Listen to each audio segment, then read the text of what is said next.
नमस्कार. आज आपण मुरुड या ठिकाणी आहोत आणि आज बांधकाम विभागानं केलेली कारवाई या ठिकाणी जे अनधिकृत स्टॉल होते, या ठिकाणी अंडा आमलेट असेल, भेळचे गाडे असतील आणि इथं फ्रूटचे स्टॉल काही होते, या ठिकाणी अनधिकृत हे त्यांना नोटीस गेल्या 25 तारखेला पोच केली आणि त्यानंतर प्रशासनाने या ठिकाणी कारवाईचा बडगा उठवलेला आहे. या ठिकाणी आपण पाहू शकता हे ग्रामीण रुग्णालयाचं या ठिकाणी बांधकाम चालू आहे, त्यामुळं या ठिकाणी त्यांना अडचण येत होती, परंतु या झालेल्या कारवाईवर उदरनिर्वाह करत होते. त्यांच्याशी आपण चर्चा करूयात. आपल्यासोबत दादा वाघ आहेत. काय सांगाल या झालेल्या आजच्या कारवाईबद्दल? आजच्या कारवाईबद्दल आम्ही सहमत आहोत प्रशासनासोबत. फक्त विषय काय झाला, लेटर आलं तर धाराशिवचं, पण पूर्ण मार्केटच्या लोक काय म्हणले की धाराशिवचं लेटर कसं काय, कारण आपलं बांधकाम विभाग आहे ते लातूरचं, पण त्यापैकी कुणीच काढले नाही. पण ते अचानक आले. अचानक आल्यानंतर समजेची धावपळ झाली आणि बरेच इथं नुकसान झाले. गाड्याची नुकसान झाले, पत्रे हे झाले. तरी बी आम्ही प्रशासनाला विनंती करून 2 तासामध्ये समजा हटविलं. आणि आम्हाला बी गर्व आहे की आमच्या एवढ्या मोठ्या मुरुडमध्ये एवढा दवाखाना व्हायला आहे, त्याने आम्ही सहकार्य करू शकतो आम्ही. पण विशेष अतिक्रमण फक्त आमच्या गाडीचं नाही, कारण हे दवाखान्याचा विषय नाही, अगर बस स्टँडचा विषय नाही, त्या बाबतीत आम्ही सहमत आहोत. पण अख्ख्या मुरुडमध्ये ज्या ठिकाणी अतिक्रमण आहे ते अतिक्रमण तुम्ही आधी बघा. आम्ही सहमत आहोत. प्रशासनाच्या बाबतीत आम्ही काही सध्या बोलत नाही. आम्ही त्यांनी व्यवस्थित सहकार्य केलं. 2 मिनटात 2 तासामध्ये समजा काढून आम्ही आमच्या पद्धतीने घेऊन गेलो. शब्द कोणाला बोला नाही. पण आज मुरुडमध्ये एवढी परिस्थिती बेकार आहे. आज भाजीपाल्याच्या मार्केटमध्ये गेलो तर एवढे अतिक्रमण आहे. जनावरांच्या बाजारात गेलो एवढं मोठं अतिक्रमण आहे.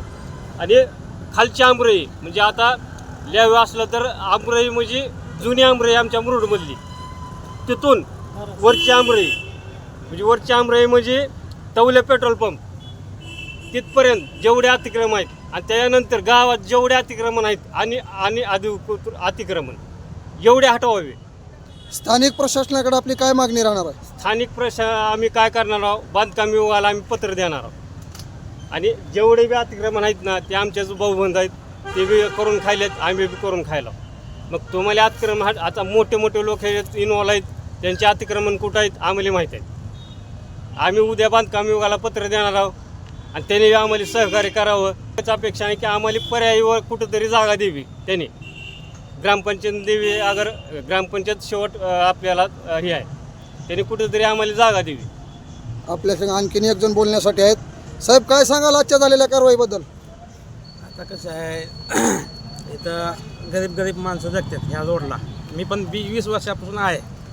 आता कसं आहे, अतिक्रमण होत असतं. इथल्या शासनानं इथल्या कारवाई ही ग्रामपंचायत जे आहे ना त्यांनी लक्ष करायला पाहिजे की अतिक्रमण रोडला जर चिटकायला लागला तर त्यांनी महाग असावा. रोडला गेलं अतिक्रमण होताना. तुमची मागणी काय आता? की आता जसं आता इतक्या दिवस आम्हाला राहू दिला तसं कुठे आम्हाला थोडी जागा द्यावी. स्थानिक प्रशासन ग्रामपंचायत मार्फत दोन्ही पाहिजे. चालतं. आणखीन आपल्यासोबत बोलण्यासाठी या ठिकाणी आणखीन एक व्यापारी आहेत, ज्यांचं इथं सायकल पंक्चर दुकान होतं. यांना विचारूयात, काय सांगाल आजच्या झालेल्या कारवाईबद्दल? मी 11:30 वाजेपर्यंत या ठिकाणी होतो. मी 40 वर्ष जर या ठिकाणी बसलेलो आहे. पण 11:30 वाजेपर्यंत मी ह्या ठिकाणी बसलो असताना मला कुठलाच इथं कोणी आलेलं नव्हतं.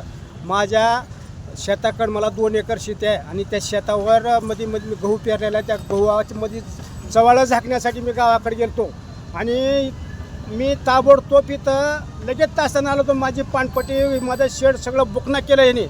मी 40 वर्ष ह्या ठिकाणी बसलेलो आहे. माझे लेकरं बाळं इथं जगविले. मी ह्या ठिकाणी पोट भरतोय आणि मला ह्याने सकाळी 11:30 पावणे 12 वाजेपर्यंत या ठिकाणी बसलो होतो मी. पण ह्या ठिकाणी कुणीच आलेलं नाही. आणि माझ्या गहू काढला म्हणून मी चवळा टाकायला गेलो, आबाळ उठलं होतं म्हणून मला ह्या ठिकाणी येणे आलो नाही लवकर. मला इथं फोन केला, मनोज येवतकर वाटवड्याच्याने फोन केला. मी लगेच गाडीवर आलो आणि गाडी माझी पंक्चर झाली. मी रोडला पडलो, माझ्या गुडघे बघा तिथं. आपल्यासोबत या ठिकाणी अंधारी आहेत. हा तर आता म्हणला त्यांनी ह्या झाला या कारवाईचा भाग, परंतु खरोखरच हे अनधिकृत होते सगळे. यावर प्रशासनानं जो बडदा आणलेला आहे आणि आज सगळ्यांचे अनधिकृत सगळे गाडी काढलेले आहेत, त्यावर आपण काय सांगाल? कारण का प्रशासनाने यांना वारंवार सूचना दिलेल्याच आहेत.